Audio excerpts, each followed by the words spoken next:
कल्पना करा एक असं घर जिथे महत्त्वाचे निर्णय घेतले जातात.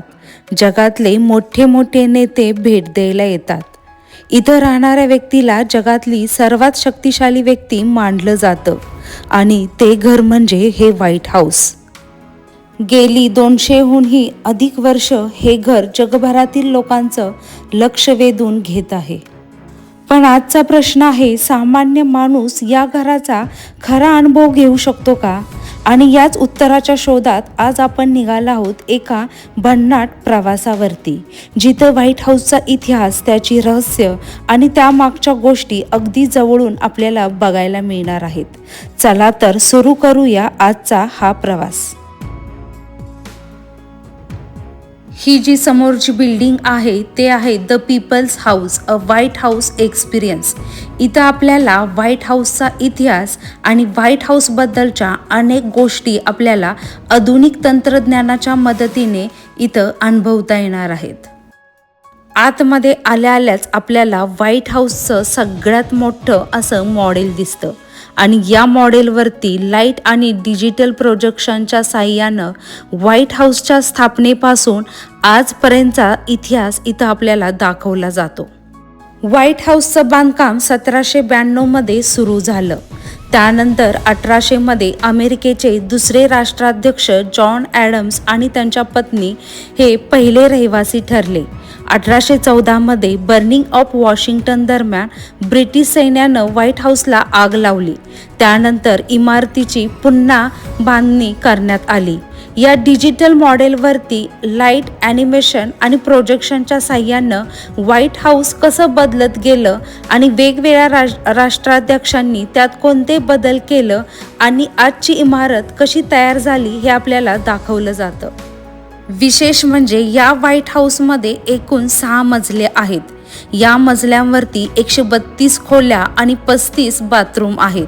शेकडो कर्मचारी इथं कार्यरत असतात. हे केवळ राष्ट्राध्यक्षांचं निवासस्थान नसून अमेरिकेच्या लोकशाहीचं एक महत्त्वाचं प्रतीक आहे. या मॉडेलसमोर उभे राहून तुम्हाला संपूर्ण व्हाईट हाऊसचा इतिहास काही मिनिटांमध्ये आपल्याला समजतो.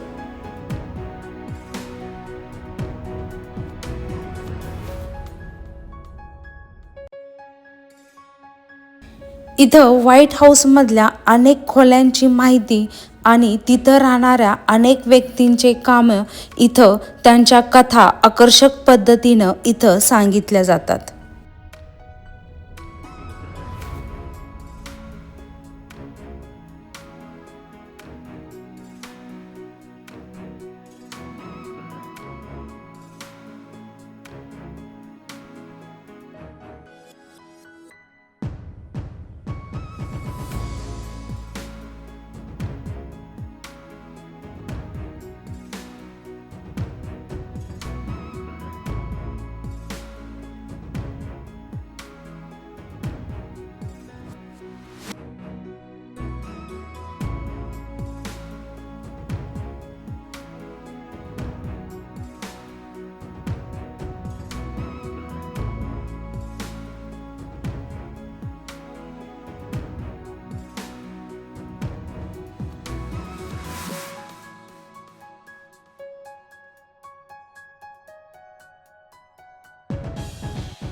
आता आपण निघालेलो आहोत व्हाईट हाऊसमधली सगळ्यात फेमस रूम म्हणजे ब्ल्यू रूम. ही ब्ल्यू रूमची रिप्लेक आहे. इथं खऱ्या व्हाईट हाऊसमध्ये ही खोली अतिशय महत्त्वाची मानली जाते, कारण इथे देश विदेशातले मान्यवर पाहुण्यांचं स्वागत इथं केलं जातं. अनेक ऐतिहासिक कार्यक्रमाचा हा भाग राहिला आहे. ब्ल्यू रूम कशी दिसते, तिची सजावट कशी असते आणि व्हाईट हाऊसच्या दैनंदिन कामकाजात किती महत्त्वाची भूमिका बजावते हे अतिशय सुंदर पद्धतीनं इथं दाखवण्यात आलेलं आहे. विशेष म्हणजे दरवर्षी व्हाईट हाऊसचा अधिकृत ख्रिसमस ट्री याच खोलीमध्ये लावला जातो. त्यामुळं ही खोली केवळ सुंदर नाही तर अनेक परंपरांचं केंद्र देखील आहे. खऱ्या व्हाईट हाऊसमध्ये जाण्याची संधी सगळ्यांना मिळत नाही, पण या रिप्लिकामुळं ऐतिहासिक खोलीचा अनुभव अगदी जवळून घेता येतो. आता आपण आलेलो आहोत आपल्या टूरमधला सगळ्यात अट्रॅक्टिव्ह भाग म्हणजे ही ओव्हल ऑफिसची रिप्लिका. तुम्ही आतापर्यंत टी व्हीवरती न्यूजमध्ये बघितली असेल जगातली सगळ्यात फेमस ऑफिसची ही प्रतिकृती. अमेरिकेचे राष्ट्राध्यक्ष ज्या ठिकाणाहून महत्त्वाचे निर्णय घेतात त्या ऑफिसचा अनुभव इथे अगदी जवळून आपल्याला घेता येतो. आणि हो, राष्ट्राध्यक्षांच्या खुर्चीत बसून इथं फोटो काढायची संधीसुद्धा आपल्याला मिळते. खऱ्या ओव्हल ऑफिसमध्ये प्रवेश फार थोड्या लोकांना मिळतो, पण इथं प्रत्येकाला त्या ऐतिहासिक आणि शक्तिशाली जागेचा अनुभव घेण्याची संधी प्रत्येकाला मिळते. आता आपण निघालेलो आहोत व्हाईट हाऊसमधल्या सगळ्यात महत्त्वाच्या ठिकाणांपैकी एक ठिकाण म्हणजे कॅबिनेट रूम. इथं कॅबिनेट रूमची रिप्लिका तयार केलेली आहे. ही ती जागा आहे जिथं अमेरिकेचे राष्ट्राध्यक्ष आणि त्यांच्या कॅबिनेटमधील वरिष्ठ मंत्री बसून देशाशी संबंधित महत्त्वाच्या विषयावरती चर्चा करतात. या रिप्लिकामध्ये बसल्यावरती त्या बैठकीचं वातावरण कसं असेल याची कल्पना येते. प्रत्येक खुर्ची, टेबलची मांडणी आणि खोलीची रचना खऱ्या कॅबिनेट रूमप्रमाणेच दाखवण्याचा प्रयत्न इथं केलेला आहे. या ठिकाणी स्टेट डायनिंग रूमची रिप्लिका आहे. व्हाईट हाऊसमध्ये जेव्हा एखाद्या मोठ्या देशाचा नेता किंवा खास पाहुणा येतो तेव्हा त्यांच्यासाठी इथे खास जेवणाची व्यवस्था केली जाते. ही फक्त जेवणाची खोली नाही तर अनेक महत्त्वाच्या भेटीगाठी आणि चर्चाची साक्षीदार आहे. इथल्या टेबलची मांडणी, सजावट आणि वातावरण बघितलं की किती भव्य कार्यक्रम होत असतील याची कल्पना येते.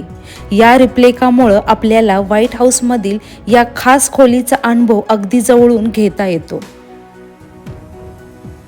हे आहे व्हाईट हाऊस फॅमिली थिएटर. राष्ट्राध्यक्ष आणि त्यांचे कुटुंब जिथे चित्रपट आणि विशेष कार्यक्रम पाहतात, म्हणजेच जगातलं सर्वात शक्तिशाली घरातलं एक छोटंसं मनोरंजनचं केंद्र. मोठे निर्णय घेणाऱ्या आणि सतत व्यस्त असणाऱ्या राष्ट्राध्यक्षांसाठी ही जागा थोडा आराम आणि मनोरंजन मिळवण्याचं ठिकाण मानलं जातं. आता या ठिकाणी व्हाईट हाऊसमधल्या अनेक रंजक गोष्टींची माहिती आपल्याला इथं टच करून अनुभवता येते. स्क्रॅम्बलिंग फॉर एग्जमधून व्हाईट हाऊसमधल्या प्रसिद्ध अशा ईस्टर एगची परंपरा दाखवलेली आहे. दरवर्षी हजारो मुलं या मजेदार कार्यक्रमात सहभागी होतात आणि व्हाईट हाऊसच्या लॉनवरती अंड्याशी संबंधित खेळाचा आनंद घेतात.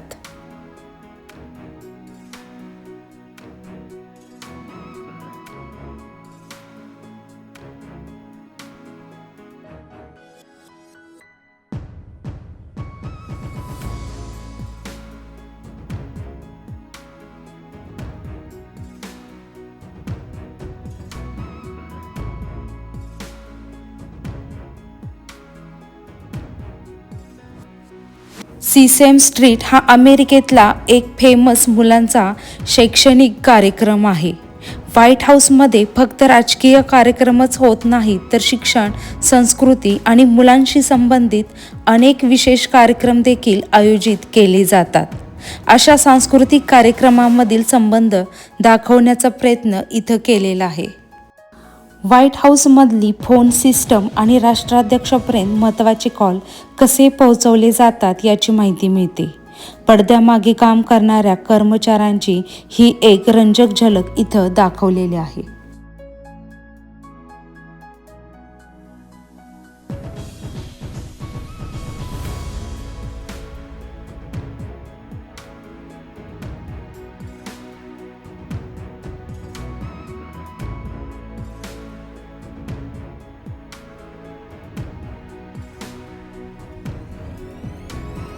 इथं ट्रबल्स अब्रॉड असं लिहिलेलं आहे.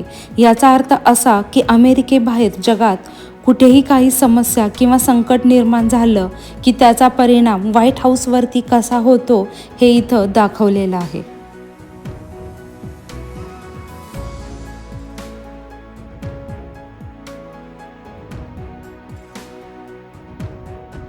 फर्स्ट फॅमिली फायनान्समधून दाखवलं आहे की प्रेसिडेंटच्या कुटुंबाचं वैयक्तिक आणि सरकारी खर्च कसा वेगळा ठेवला जातो आणि व्हाईट हाऊसमध्ये त्याचं व्यवस्थापन कसं केलं जातं.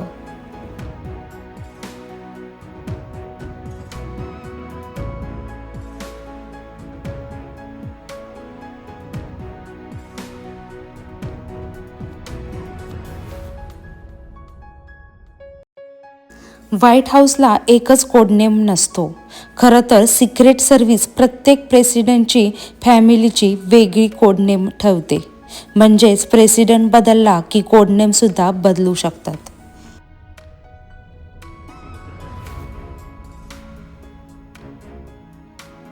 कॅम्प डेव्हिड हे व्हाईट हाऊसपासून दूर डोंगराच्या परिसरातलं एक ठिकाण, ज्या ठिकाणी मोठमोठ्या बैठका आणि शांत चर्चा आणि डिप्लोमॅटिक डिसिजन घेतली जातात.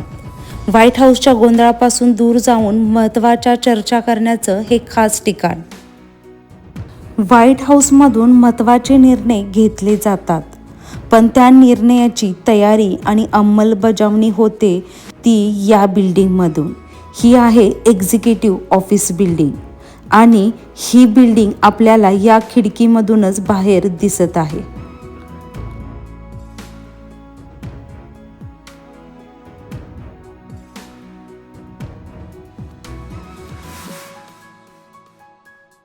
हे आहे फ्रेंच एम्पायर फर्निचर, म्हणजे नेपोलियनच्या काळातलं राजेशाही आणि आलिशान फर्निचरची स्टाईल, आणि ही स्टाईल व्हाईट हाऊसमध्ये सुद्धा वापरली आहे.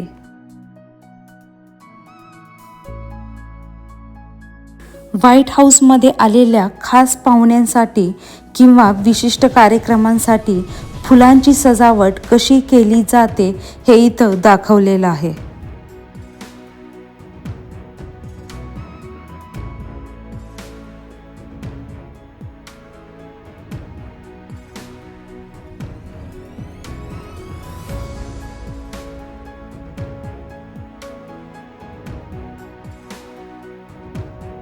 मंडळी, आजचा द पीपल हाऊसचा अनुभव इथेच संपतो. व्हाईट हाऊसबद्दल आज आपण खूप गोष्टी पाहिल्या आणि अनेक रंजक गोष्टी अनुभवल्या. आजचा हा अनुभव खरंच खूप वेगळा होता. इथे इतिहास फक्त बघायला नाही तर अनुभवायला मिळाला. आजचा हा व्हिडिओ आवडला असेल तर व्हिडिओला लाईक, शेअर आणि चॅनलला सबस्क्राईब करायला विसरू नका. परत भेटूया अशाच एका नवीन व्हिडिओसोबत.